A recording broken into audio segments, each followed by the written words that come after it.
ia o le tātou Matagaluega, me se poe o le mamalu o le tātou mafutanga.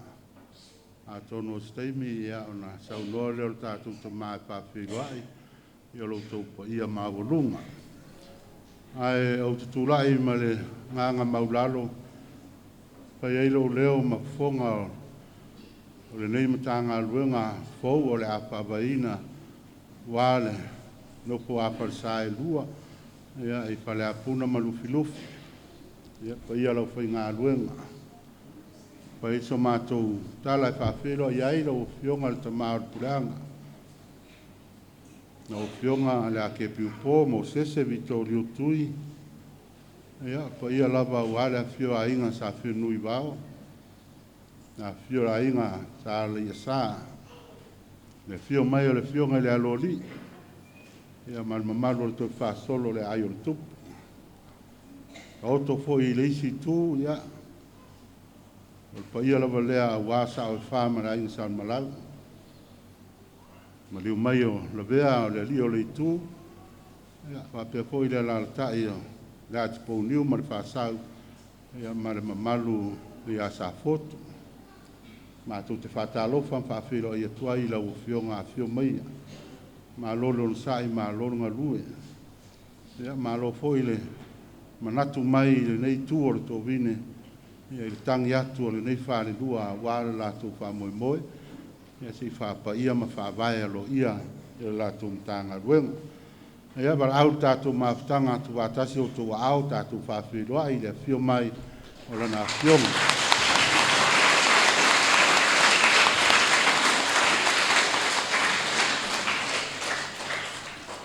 O le saunoa lana fionga e amata le tātou sauninga ia e walau atu ma le whaaloalo na fionga le Taitai lo ia o le tātou ekalesia na o fionga sista Evelina tu ia mo le fonga ina o le tusi alo ia o le whaawaina o le tātou Matagaluega i le nei aso ma le whaaloalo. Aftai. Decree of establishment of the new parish. After having heard the Council of Priests, according to Canon 515, Section 2, considering the salvation of the souls, I, the Archbishop of Samoa Apia, Mosese Vitolio Tui, hereby decree the establishment of the new parish, namely Immaculate Heart of Mary. The two quasi-parishes, Assumption of Mary in Faleapuna and Christ the King in Lufilufi, are now merged and create a parish of its own, constituting its own juridical person, according to Canon 515, Section 3. The Church of Assumption of Mary in Faleapuna is the main church for the new parish, as from the date of this decree.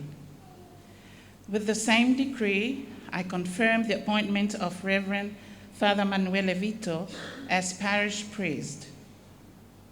The new parish executive committee selected by the parish itself are Leniu Alayasa Schwartz Hunt, chairman, Fe'isango Lopi, deputy chairman, Utuai Marcelino, secretary, and Faolaita Mika, treasurer. Given in Apia on 23rd March 2025.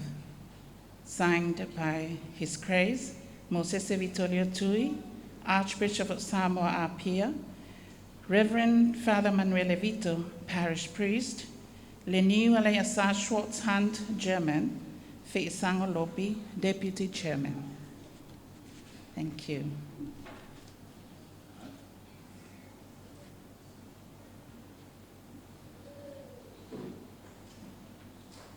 Pa ia ma le malu ka ko ainga e ko a saingi le kai pe o le fainga o le sakla me ko le fai poiponga e fai uma foi a e ko a saingi muri le ngali e ko a saingi muri a ka ko le lau ma suyo lau ma pakele ma ia nga ia ma lo le langi maso i fu mau pa ia o ka ko mkanga luenga le fale lua ia Faleapuna ma Lufilufi.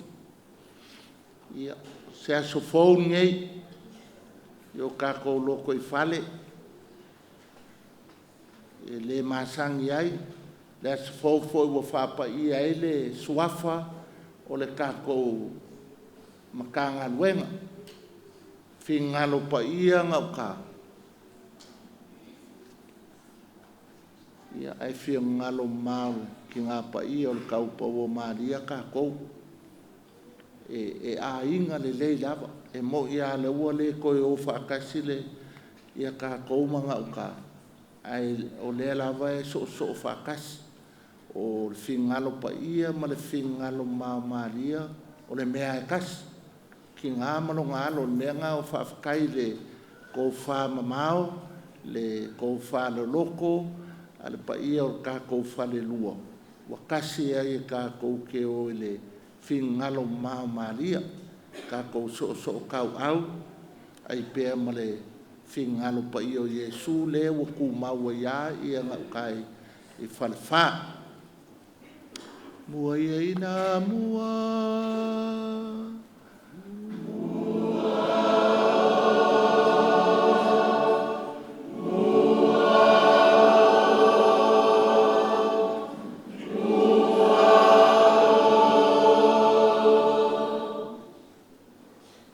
Mua ia ina mua.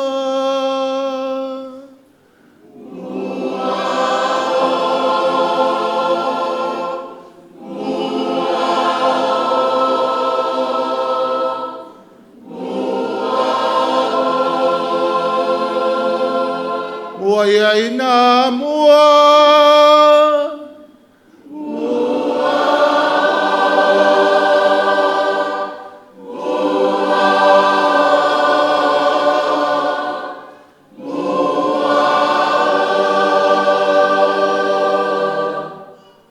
Le swafol tama le alo ma le anganga paia.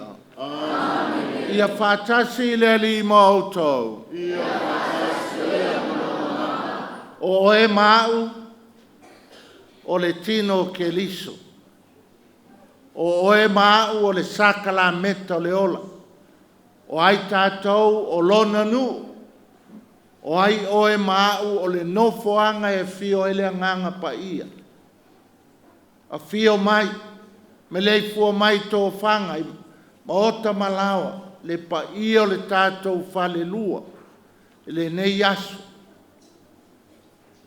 Mai maunga tele se io I maunga iti. I matua tausi le lātou talanga atoa.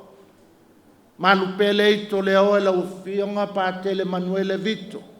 Tama Pule o le tātou Matagaluega. Afioga le te akono ma le faletua. Afio foi le sunga le whawhengainga le toi ultai o le au whaingaluenga. Ia. Ma le faletua. Tupu mai e tamali ma whailaunga faletua ma taus. Le loa ma le lasi. Le nofo a tofi o le fale lua. A fio mai lau a fionga le taitai fono ma lo tau lau. Wa amata mele a so I le talaina o le tātou Matagaluega Fou, le Finagalo mama o le titinata upou o Maria. E valvalusia o le whau le tātou whale rua,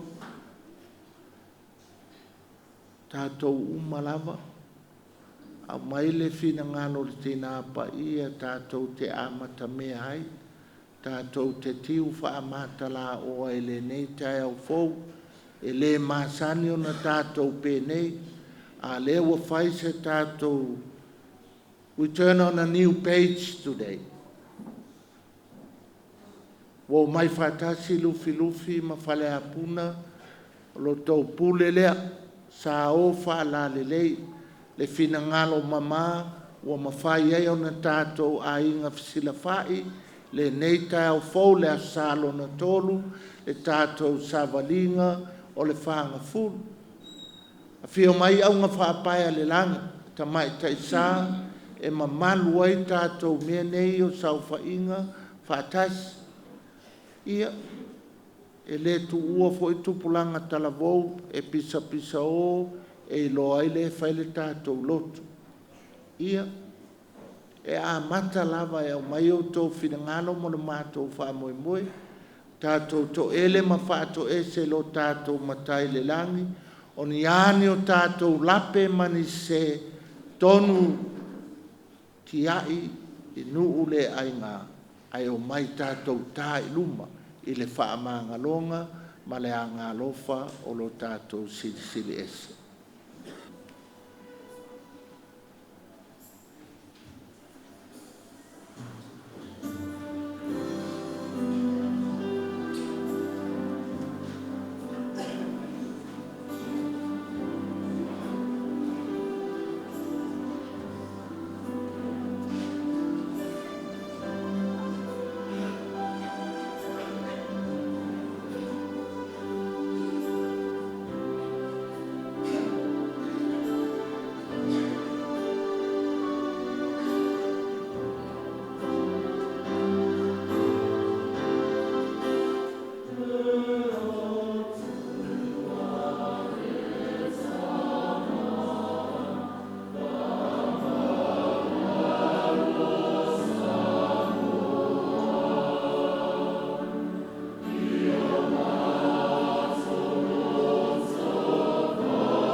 soifua ma lo wola e fusia i aso uma o no le nātula whale tangata tātou te ele lea ma pala pala ai e le a toa la tātou tau mawhainga o nei po liuli lava le tātou savalinga i le nātula whale tangata a le manu malo ke liso le la au o le koluse na mauailo tātou ai mauailo tātou sao le whamanga longa ma le muti muti vale o le alofa o le atua. Le aua mauailo tātou whamanga longa wa avea ai tātou o lana whanau, o lona awhawhine, o lona atari. I alofa mai a te tātou le atua e ona le mana uma. Whamangalo tātou mai a tātou ang sala, ma Taitai tātou, I le ola e whaavavau.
Ia tātou te talo.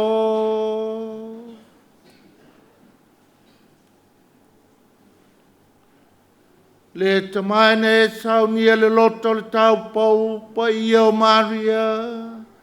A vea manofoanga ma le aunga, ma loa nganga pa ia. Fe so an maina ia, a vea na talo sanga. E moe mātou le manu e sili, e tā ua i lou lava mamalu. Au mai lona Finagalo, e vea ma whātaita inga moi mātou ma. O la mātou o lenga lea, o no ke li solo mātou ali i.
le folanga ma le tusi o perfetto Isaia. E oli lo uloto I lo uatua.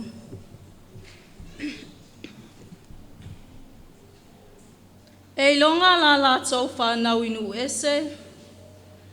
E longa fo I e tutupu ia te I la tau I tutonu o nuu. E loa I la tau uma o e vaai a te ia. O I la tau lava o le whanau o whamanuia I le atua. O te matua fia I le alii. E oli lo uloto I lo watua. A wana ia wha ofuina o I le ofu o le olatanga. Wana wha pulupuluina o I le ofu o le amiotonu. E peo le whatoa whaiawa ua pulou o ia e peo se whai taulanga. E pei foi o le whatoa no whatani. Ua teu o ia I ana teunga. A wae pei o na tupuina ele lau ele o lona fua. E pei o na whatupuina fo I ele whatoanga mea ua tuto ai. E whapea lava o na whatupuina ele ali I le atua. O le ami o tonu. Ma le vi inga I luma o nu uma. O le upu a le alii.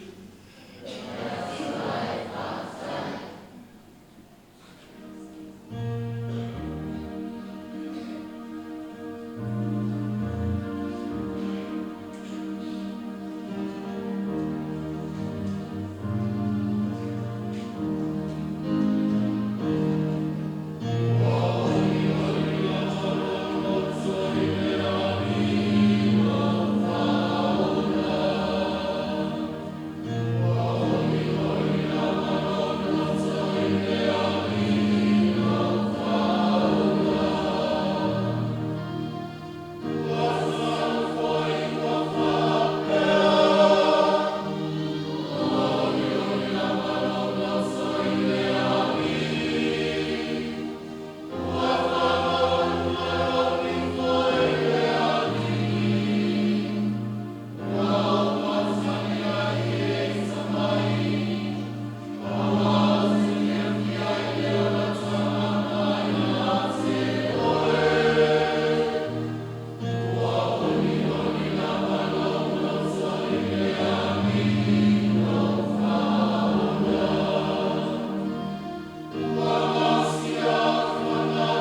o le folanga mai le tusi mua Paulo I Kornito. O mea no ia Mose malona nuu. Ua tusia e whai mā popo inga mo I tātou. Le au soi, o te loto ina iau tau iloa, sai lalo le au tātou tamā uma. Mau iane uma I le sami. Ma papatiso ina uma ia Mose I le au ma le sami. Ma ai uma I le me ai e tasi I whaaleanganga. Ma fe inu uma I le vai e tasi I whaaleanganga. Awana lato winu I le papa whaaleanganga. Sa muli atu ia te I lato. O le na papa foi. O ke riso lea. Ai peitai. O le toa tele o lato ua le fia I ai le atua. Awana whaata atitia solo o lato tino I le vau. Na whaifo I nā mea ma whailonga mo I tātou. Ina ne I tātou tu ina nau atu I mea leanga. Pei ona tu ina nau lava I latou. Awa fo I tau te mui. Pei ona mui o isi o I latou. Ma whano ai I le na te whasio tia. Na o na mea uma ia te I latou e whai ma whai longa. Ua tu sia foi. E whai mā popo inga mo I tātou. O ua aulia mai ai tau sanga e ngata ai. O le upu a le alii.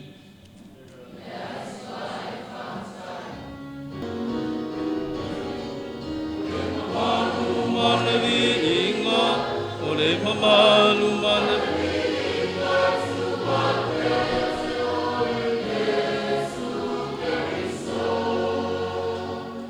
Amu ia Maria le taupo, ua tau Filufi o ngā le ali, ma whau I lona loto.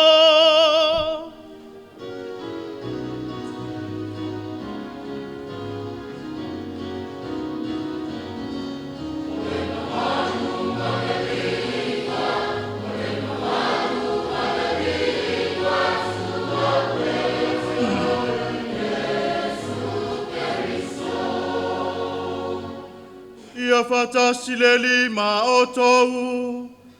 Ia whatasi o ia maromanga. O le wholawholanga o le tala le leia le lima I le evangelia pa I a Luka.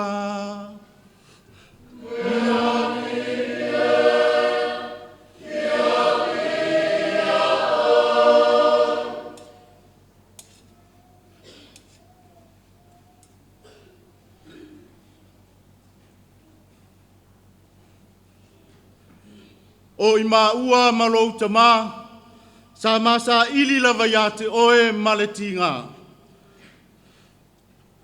O Yerusalema o na matua, I lea tausanga ma lea tausanga I le tausaminga o le paseka. O na tausanga e se furu ma le lua. O na wae lea o I lato Yerusalema, e tusa ma le tua o le tausaminga. Ua mawai o naso, o na foi mai lea o I la ua, a ua nofo le tama o Yesu Yerusalema. A ele I loa e lona tama ma lona tina. Whate I la ua o I le au malanga o ia. Ua la po tasi le ala. O na la sa ili le ia te ia I lo la ainga. Ma na la tau masani.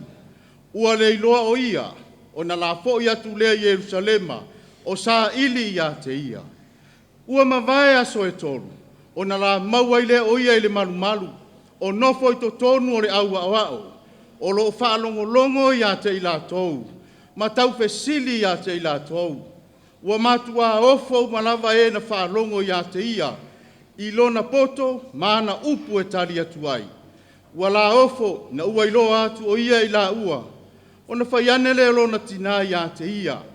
La uta mai. Sea ea le mea ua e whaapea mai ai ia te I maua.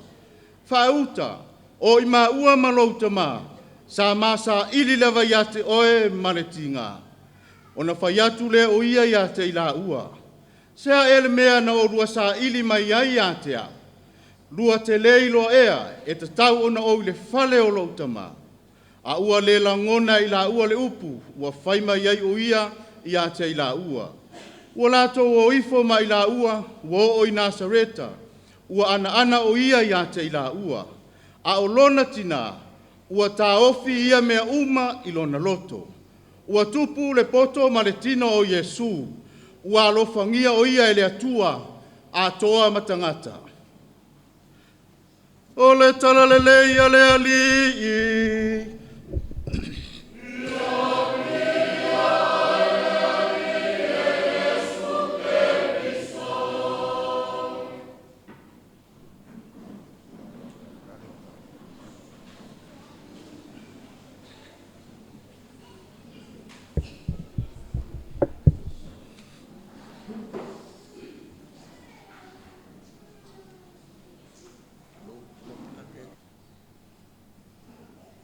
Mangaia kelele sulfanga o kako Matagaluega.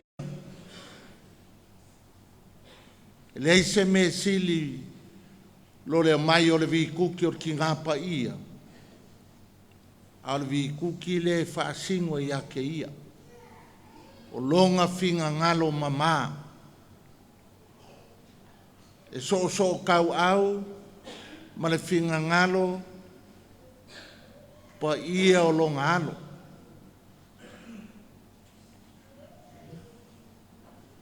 E me le evangelia nge kangoa koe rewind kasi ai kua. I le aso mua yang wali le whai e ka kou le o le al surfanga o mua yang wali. Maria o ki ngā o le kua, o le evangelia le aso lea. E whai ufo ia le kala ia. A o Maria, wa ia tau fi mau nei mea uma e lona loto. A le fo whai u le evangelia ngei le mele. A o le tina ia Maria, wa tau fi mau mea uma e lona loto. O le ale loto Maria, o le loto mama. Whaalua o ngā sau le kala lea. La koe alu le kala mua. O mai leo Manuele le pō ngā whanga wai a Yesu. Ngā su e le wheku. Inga ua maua. O ngā mamofa e la i o le au leo Manuele. A le moto tangata. Ua wha pisa o e makaukia. Leo Manuele. O le moko kangaka. A o Maria e korua kangaka ka ua o le evangelia leo Maria o tina o le tua le asamomo yang wani. A o Maria ka au fi mau. E ese le evangelia nge o le sefuru lua leo kausanga o Yesu. O ma kua e ave i Jerusalema le manu. Ai le iloa i ma Yesu. Sue, koe kaliu mai e sue. Ai maua mai le sunako. Maua mai le. Ale kala Yesu. Ai ngofo. A whapeo Yesu. O ska mai kiki Lufilufi. Po ska mai kiki Faleapuna. No, wakolu aso sue maa kuopo fia mo ye. Ai maua koe mai. Kele ilo leo ke whaelfi ngano lo kamaila. Ele ai e paka i ale lua le whaale papakua ele ai anga mea. Ale sawar kuskala sangato luka mai. Ele ila ngonga i e mātua le kala Yesu. Pau ale mea Maria ngawhai. Kau fiofi mau longa loto. Le pa ia o le whale lua o le kako Matagaluega. Mea i e lua o ke manga o e ka ofi. Ngā vevesi le whāngau mai o le whaola. Su e leo Manuele, o ngā whai le kala le kus. O ngā vivi la ia, o le au leo Manuele li. ke le koe whaalongo angi leo Manuele evangelia ako, ngā kai ngā. Ngā maua le pepe o ka oko le whale mangu malong ki ngā. Whai mai le kala le kusi, o ngā vivi la i o leo Manuele ri. A le moto ta ngaka ua maofa mai wola, waka, kai māngaia. Umai fo ila i ngā. Our Mary, she pondered all this in her heart. Kau feo fi mau le whangaunga ngau Yesu, se fulu lua kausanga. E ako e mau aku laua fia mai Yesu. La mesu e iau le whaidwhinga noro kama. Ia walaki e le se whinge Faleapuna po se kamalo Lufilufi lea. O mākua ngau Yesu wa ele ai a ngar koso mai le isu kukongo le kanga e ave le whare. Ale mele ka ua. Leo sifurulua kausanga. E lo seki ale ki ngā paia. O leha e me kupu ngei ka mai kiki. Leo a maua mai o i kongo le manu. Ale ara kala. O leo ke whaia le whingalo.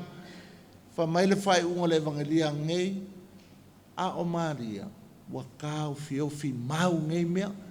Nga kupu le whangaunga le whale mangu i peke le ema. Leo a koe kupu i Jerusalema o e su enga o le kamaikiki. Se fururua kausanga. E kausi e le makua. O le kala ia October. E lu i e kako. Where do we come in? I ngei asu. Le hasa o ngao o whaikaunga. Whaikaunga mua ia Isaia. E kusi le lima o Isaia le aso ngei. Kusi le pepe.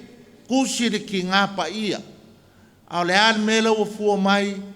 E lo o longa lava o ngā seki le ki ngā. Ka au fi mau poa. Ia ese a makakou o kakou ki ngā kakou. E mesea ki ngā ingai Lufilufi Faleapuna. Ngā le kupo me, e vai, fiu, wa kolu aso, e lako le kaukala kiki kongo le farcha, e fea kwa e fai mai e. O le fai finga no long kama, ia pā e ama le pō, umai ama le kaukala kiki. Lufilufi ma Faleapuna. O ka le maa ngai o le whakai ka ingar ki ngā. O ka foi le maa ngai o le kākou surwhanga. Sa ngofo mo upupole. Ai longa e mawhainga o mai whaakasi Lufilufi ma Faleapuna. O ngā anga o ki kilo e kusi whaalupenga. O ka se kele o upo e ave whaalupenga o Lufilufi. E whai a singa heavy metal Lufilufi. Ai kilo ko fo ingei le whaalfonki ngei Faleapuna. Pe bolo. Wa mama wa e whaingofi e mako masa maunga masa funge. Ma oi i mangase ngau whaakasi wae. E ka o koa kamali e afo o le auso. Au ngei. Whai kau whaafia whale ia le kusi whaalupenga. Pe mo i la kusi wa. O se furu rima kusi whaalupenga le whaakau kei waki. O so e kupeka. Papea sori. O ka le whainga. E vai whalei e whaalupenga o Faleapuna lenga o kango.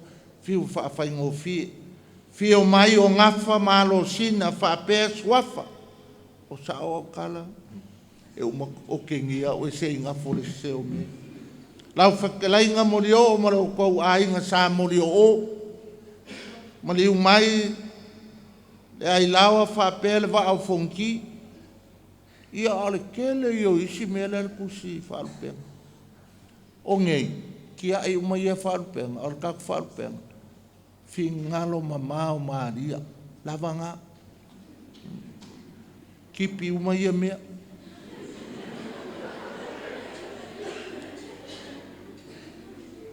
O kango o ko mai. O ko fo ile le ako ka o le kusi whaalupenga ia Lufilufi. Le iere ko ongo, ma le sau whainga, ma upi ake o le kuumua Lufilufi, o sao ngā Lufilufi. Sele, ma ngai ai mā kou i ole, a ai o kupu, ma e vai whaingo fio mā kou i whariwha. O lo koe vai e se kupu yo. Sa o whama a inga maupu ya ke o sa foku e whaingo fio mako i o sa vai. O le kakau wharu penga Lufilufi Faleapuna a fio mai oe. Le a inga e ko file mu ai le finga ngalo mama o le kinga kau pau o Maria finito, finish. Kakau ke kiu wha makala o ai. Ke unga mele lei e kinga paia, e le kau kala so. Ai ke loa kakau. Ya, kinga ala ka ele ko kasi ala yep pa papea. Ar kinga paia kuspa ia akoa. Ai ayuli, e ai ayuli ilanga Tama. O la ului fo ile fale lua. O mai kakau ke ai ayuli e ola ile kakau Pule anga. Ai ayuli kakau me fai.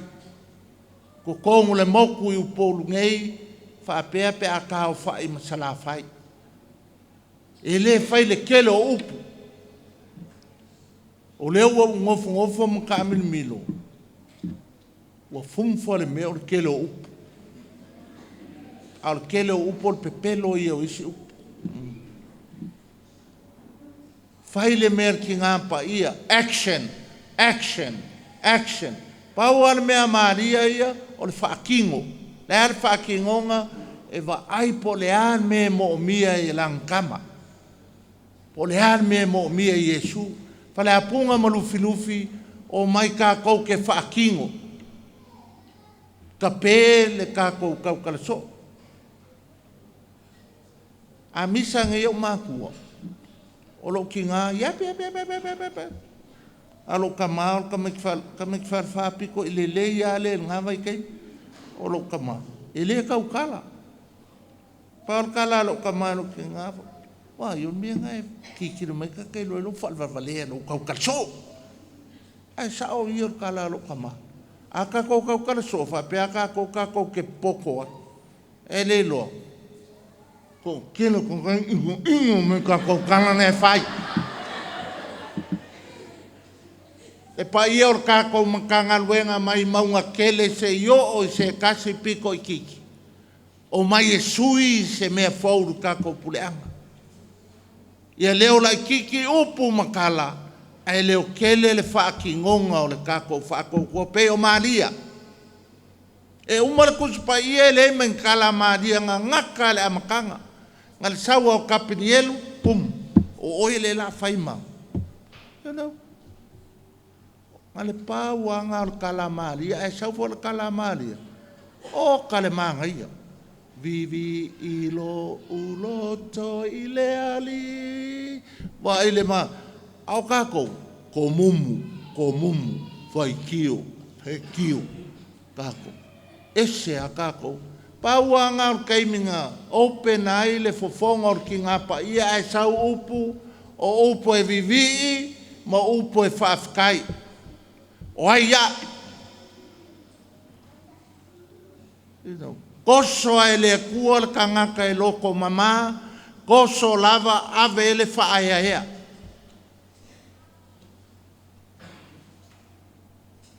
O le lui fo ele mo kākou le pa ia o le kākou Matagaluega le ngofo a kofu.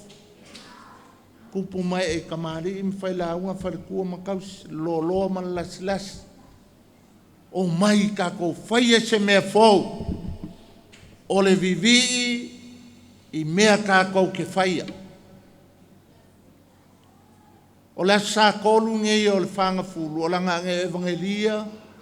O le whaakau le mati ngā whiue. Le ngā laku lola kama mai kipi lalo e le ama se fua. O le ngā mati. E ngā kuu awa ngoa. Ko ku mai kau sanga se ko fa susu ia ola. Ko mai kau sanga pe fa pe nga foi ka ko. Ia fua mai se fua le le ka ko fale lua. Aua ka ko ke mimika pe e o ma fa ma ko kanga nga fo.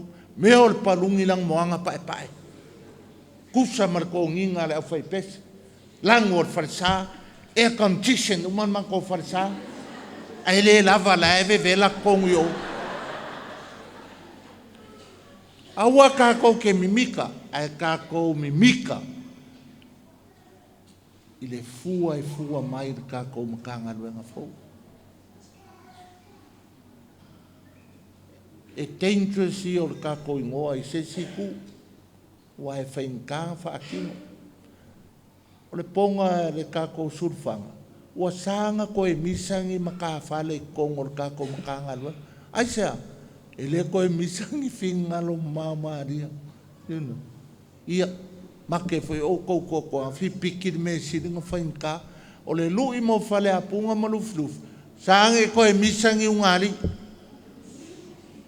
A fia misa mai loko ua fingalo ma sa le misa sa fai koe misa im ka fale a fai fongo Matagaluega vivi ilo uloto ile ali fai fia per fai kaunga mua le nga sau ya al perfecto Isaia vai le manga i or salamo fkali ai le nga whaakingo le au fai pesa a kako ki kilo i upu. O kale nice. O kale nice o upo sa. Kako wola e olai. E le ai ma se winga o le Matagaluega ngei. Ai uma kufoi ngei whamai. E nga misa nga fuki uru le finge Lufilufi ma le finge Faleapuna. Nga lau sa wa o ki po o umalua uru pe au longo a te kalanga. Vai mea fia. You know, you should be proud o le kako. You know, the Immaculate Heart of Mary is a beautiful sulfanga Faleapuna ma Lufilufi. O mai kako kiu whaamakala o ai. E lu i ai kako po le alo wika i lau whangau au e koe Palawale. Ka mai a Palawale aku lau ki ngā malau ka maa le alau ka lai whai e fingalo mama ria kak sulfanga. Whaasang koe Palawale. Ai vai la e anu alua ke ia wa ele koe whaalongo kako ngu usi Palawale po ngau kai Lufilufi. A Palawale whaangai ngō sangako msangaka. Ai ka lau kwa ika i lau koru. Sangako i au sefo, E maa ngai al Palawale whaangale upo le sangako. Whaapela i o kanga kau isi loku wa isi a loku pope. Wa isi a lako winga wa. Sangako mika ai leo mani bela Sa a kako o e kuli o le ase ai o le kako fingalo maumari. Maka li foi ngau kako ua le really honored le Taulaga Paia. So beautiful. Ai au maila e le se ngo se wingo se ngoa. Action. E le se winga o le arko sulfa. E o fingalo maumari amako. E iai longa ai pe a kako wola ai. E lui e foi kako a whapea o lo makua nga le uma le pingo le po le ai se me o maua. Ke ia ua whaifua kala o le si finga. Ke rungal maka inga le nga pingo ngi le o ka se le nga le kala lang ke uku se whaila sa le sa o ka o. Ai le pingo se po la ku fai le si finge amu ia o e ngawa e pinko ke o fo pe ale ma se me makaika vai le kelo me ko ki e fai ele me e fai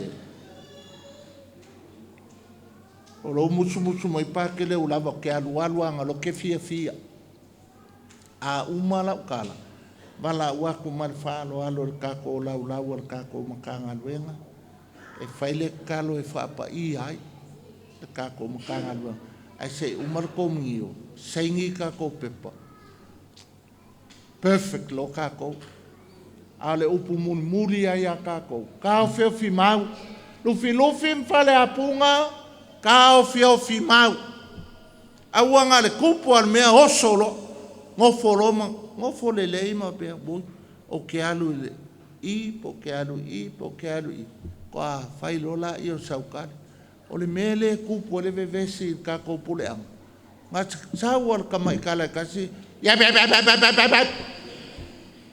Al kele ale yep e se e le sa o la ulu I mo le kako makangaluenga kako we bonded ka fiofi me o kako loko e mau ai me le lei Tama ma le alo ma le Taulaga Paia e le faia tatou talusanga Faleapuna vala awatu laulau e afio mai ao nofo le paia o le tatou falelua po le matatou matagaluega le figalo paia o le tina paia o foutou ola e vae malima auā le tavalenga o le savaliga a le tatou sa faale matagaluega sa faale ekalesia o tou ia o tou la mepa susulu o tou e tau ai atu ai lelei o tou e tau ai atu ai masei o mai o tou faapaiaina e matai tono nuu ma lalafanga ma ainga wa tofa iai suafa e tau tu ai le nuu ma le ainga au le so wa apa atu le finagalo mama o tau pou paia o maia o tou Tama o maia o tou uso o maia o tou tuangane o maia tā I luma le sa o le tatou matagaluega fou ia o maia le loto mama o le tina paia tou te tā iala ai tou te tā oso ai au mai le kalasia ma le whaamanianga le atua ia tou loto toa e whaamangalo mea whaingata tau ai atu ai mea whaingofie I le oli ai foi le vi inga I le atua o le mea iai le wheitangai I o tau mai ele lau fonga fia o mea iai le vevesi I o tau mai ele vai manu e inu ai o le mea iai le whanonoa o le tau la mepa sulu a vea o tau mafia I ainga I le ekalesia I le matagaluega e paia o tatou matatuu mo tatou 5 taumatau e tatou fono I le langi e fio mai e Faapaia le tatou laulau fou le atua a apa atu le matou matagaluega le falelua ia Lufilufi ma Faleapuna e fingalo ma o le tina paia e fio mai Faapaia le toʻafānei o le ata imua I le savaliga le matou matagaluega fou a mai lau kalasia e fai mea alofa ai ai latou I lou lava suafa le Tama ma le alo ma le agaga paia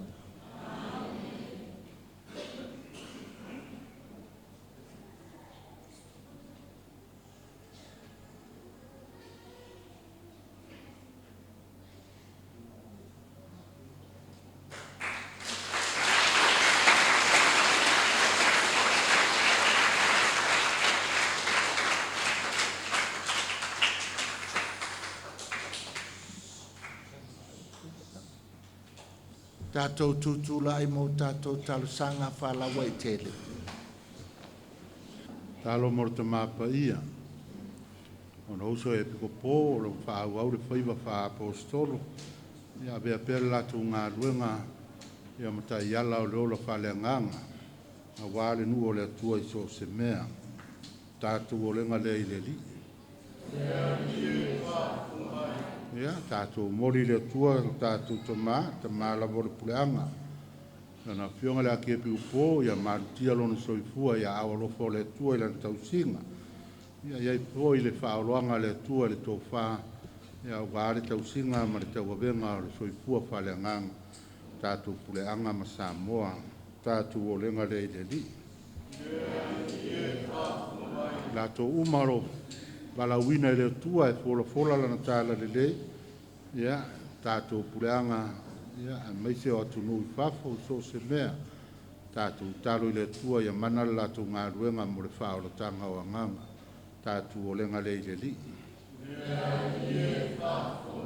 Talo mo se o tātou whare lua nei, pe o na tātou whalongo le upu, ia o whawai na ai le tātou mtanga ruenga, ia whawai o tō Finagalo mo tātou loto, tō ai ia Mosese mtanga ruenga fia, ia mana ngā lulue whātasi a wase vi inga o le tua, au se manuia mo i tātou o lenga le li. Mana tua i la tō whātau tō lia i ngase o le tino, tō se nau fuanga, ia iai le whamalo longa le li. Mana tua fō ia ngango i la tō uma o maari liu, ia maku atu i ona awa lofa, tātou o lenga le li. Talo mo tupulanga talavou, na ngona i la tō le musumusunga le anganga waso la tō, tali atu i le tua malana wala au, le ngata i tofinga o le kalesia, ia e whapea foi so se tofinga Finagalo ai le li, tātou o lenga le li. Fua fuanga le tātou mtanga luenga i peo na amatali ai le so, ia tātou la fua i le tua, whapea foi fua fuanga ia inga i whiau mga luenga, ia o le tua lava e manui ai o tātou whaiva, tātou o lenga le li. Ia o foi o tō Finagalo mo tātou whamoe lana upu, pai matai ala mo tātou e le ngata i le so, ar tātou sāwalinga whaawau o le nei o langa. Ia, whamanuia fo le tātou sulfanga, tātou o lenga lea i le li.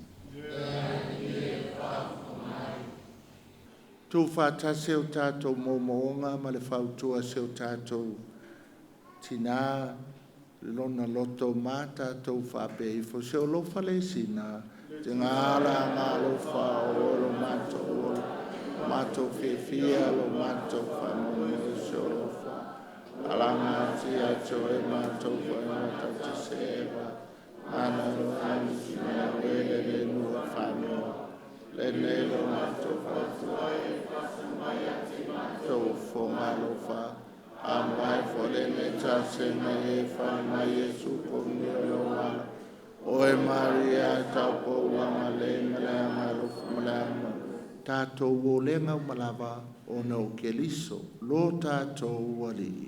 Amen.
tali leia la tātou taulanga, e le atua le tamai o na le mana uma.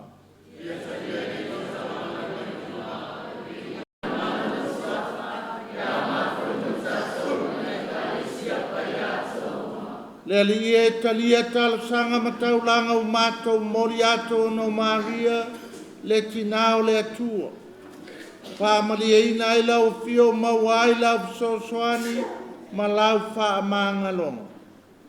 O la mātou o le ngalea, o ne o ke liso lo mātou ali.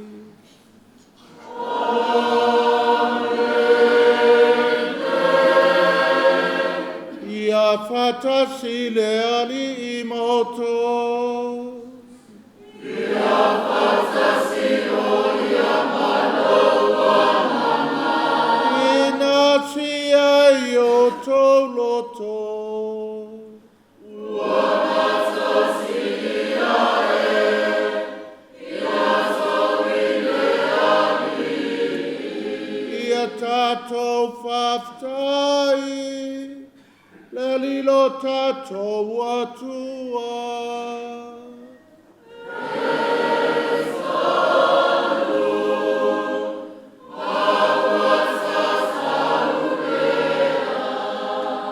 Le tamau le atua soifua whawau e o le malosi malava.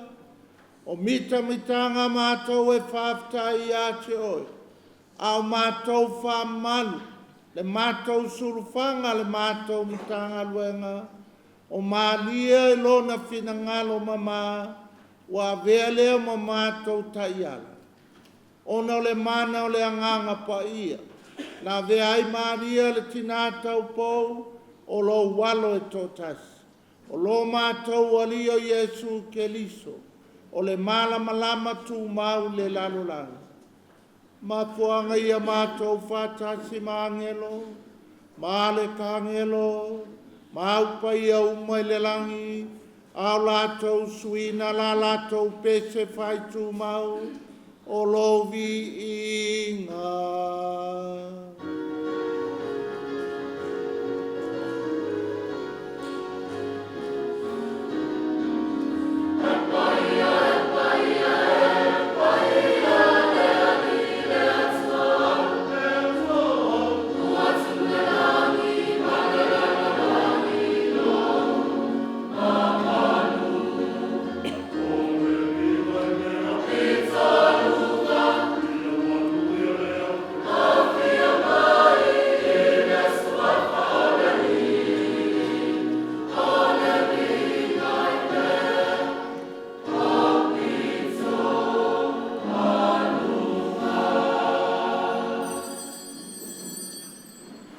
Alia wai matua pa ia lava o le punanga o pa ia uma.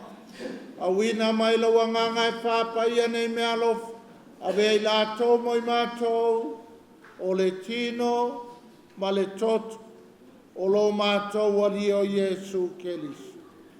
Au le tui nātou ia le oti o le oti nei ia tali e lo le nalawa mali e. Na tango ia le areto ma vatu ia te o le whaftai. Tofi tofi e ia le areto ma vatu lo nau soo ma le whape atu. I nāwhtango fia iai o tau u malawa ma ai iai o lo tino le nei e fo i natu mo o tau.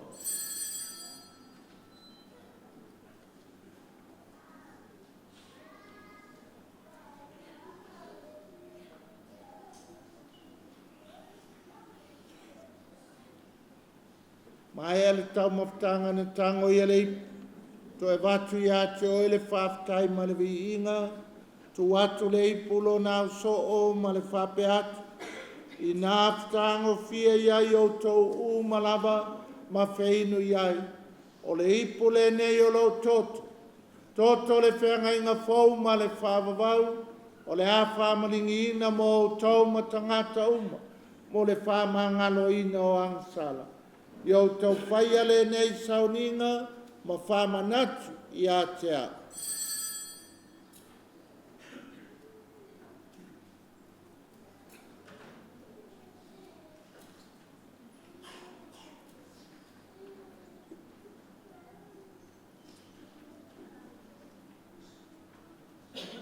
O le misteri o le fatua tua.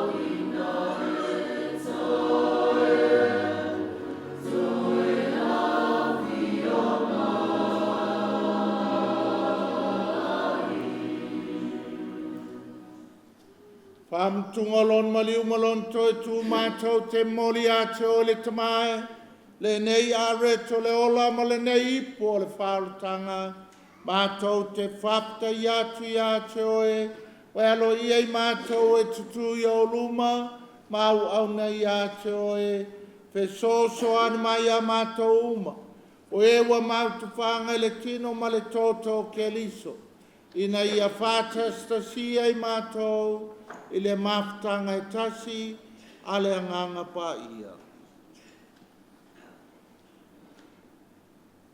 Le alie manatua lau ka le sia le lalulangi atoa, le ia mātou wola i le lofa, pātasi in whalangsisi lo mātou te māpaia, Mosese lo mātou Akiepikopo, ma le tuai na sa uma, mai se lau whanau o vi i tāpua i nei o luma.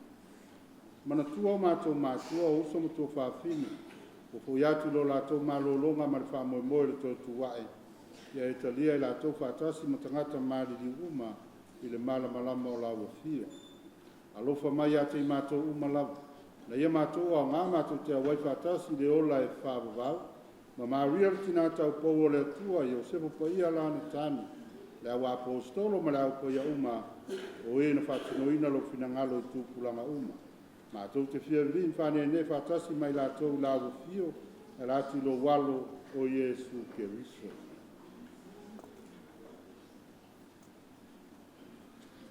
Le Tama mana e, ono ia whatasi mai ana ia te ia, i le mafutanga ma le anganga pa ia, o le vinga ma le malu ato wai la wafio, i le whaavavau, whaavavau lava.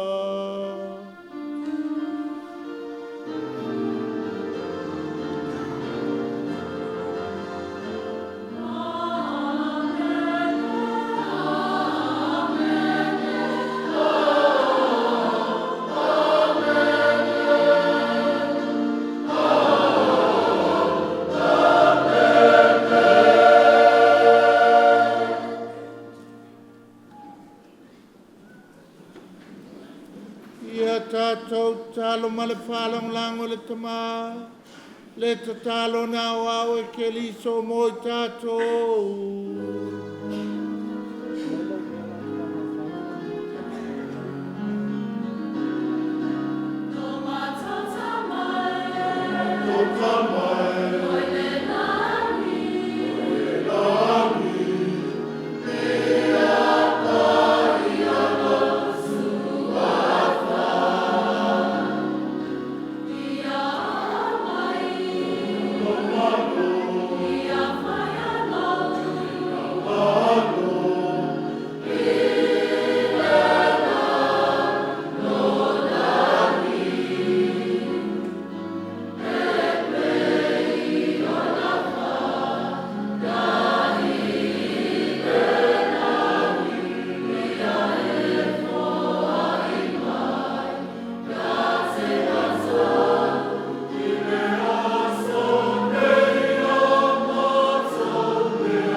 Lawe ai mātou le alia mai le anga uma.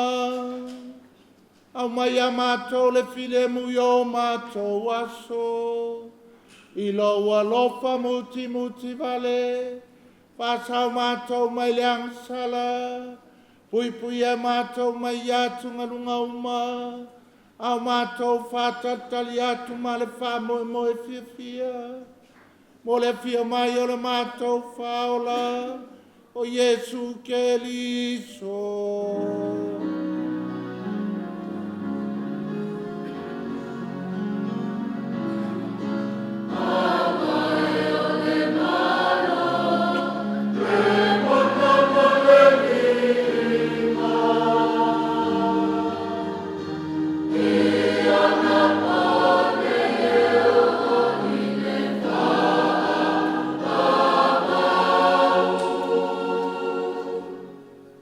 Lia Yesu ke liso ne whai atu lo apostolo, tu atu ia te o tau lo filemu, o lo filemu o te poa atu ia te o tau.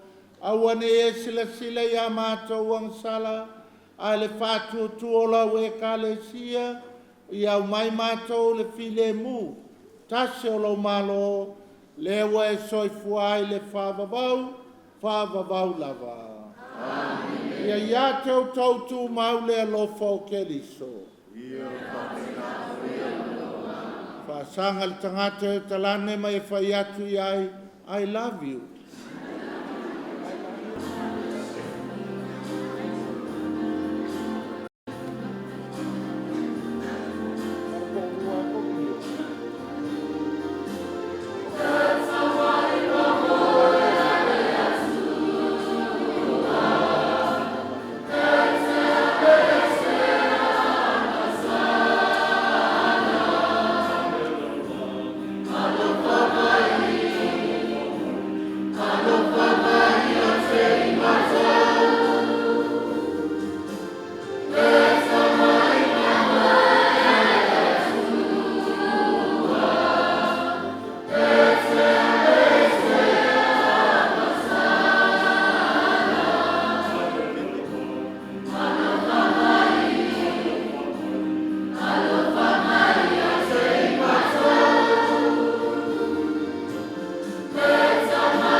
Pauta ia Yesu ke liso.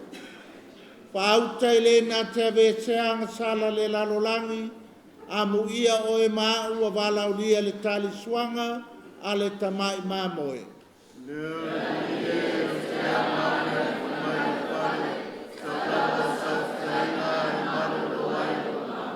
Betino maltoto ke liso maua umala vai tātou le ola e whāvavau. Amen.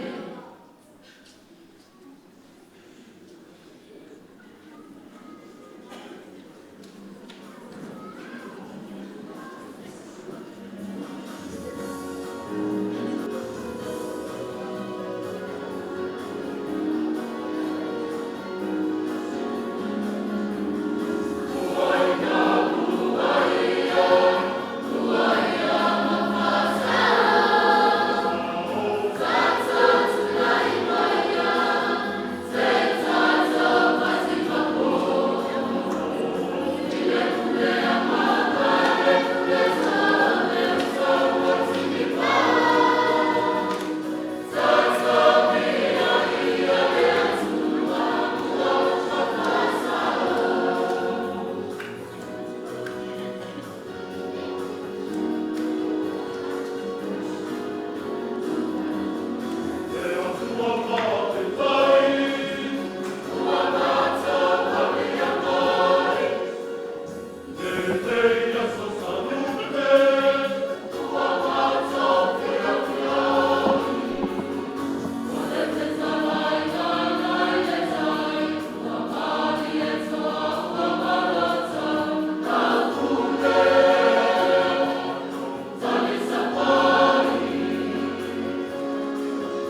le ali ie.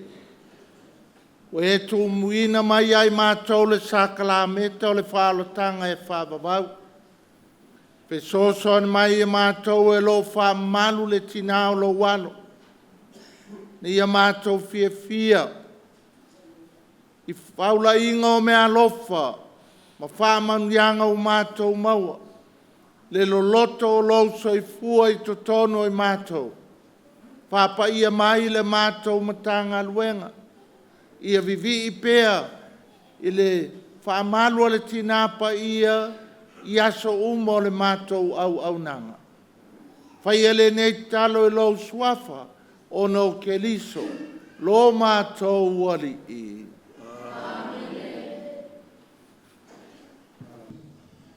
Ai taruai o le tātou tusi lea sa fola pe na whaitau fōi I le amatanga ea o le tusi e ao no saini I ona whatoa mauti noa I le o le tātou Matagaluega. Me lea ea walau toi lau whionga le Taitai fono, ma pia fōi le whionga le sui Taitai fono, ea mo le sainina o le tātou tusi lea ma le ngang whāraru whāwhitai.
Ia, mai se Patele lava mo tātou saunga ni akia.